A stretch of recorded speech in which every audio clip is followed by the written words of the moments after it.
Michelle. Like, what are my thoughts on Revelations Part 2? My thoughts on Revelation, I'm thinking about Genesis. In the beginning, God created Adam and Eve, and God told Adam and Eve to fulfill the earth, but do not touch the tree.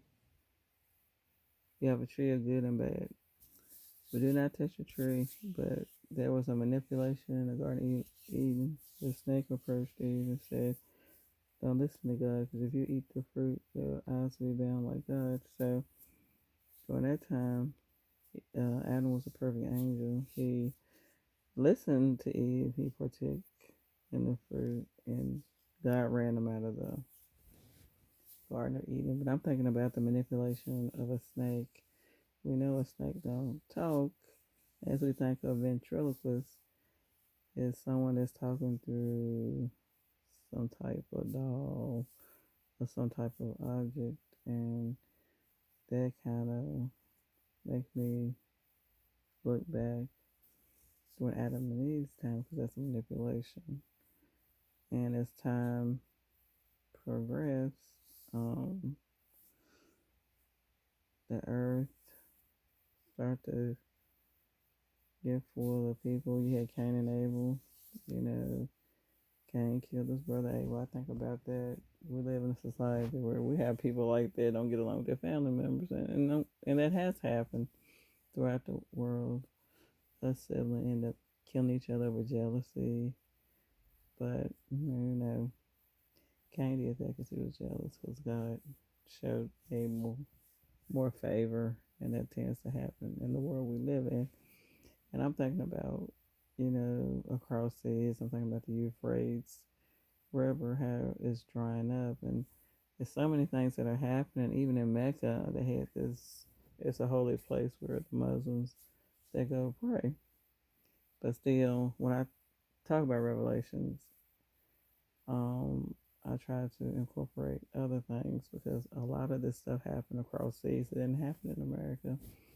Like we can talk about Moses parting the sea. We can talk about Egypt, Pharaoh, all of this stuff that happened across seas, knowing the arcs. Nothing happened in America, so that's why you have to question Jesus. Besides talking about Revelation, I'm talking about a little bit of everything throughout the Bible.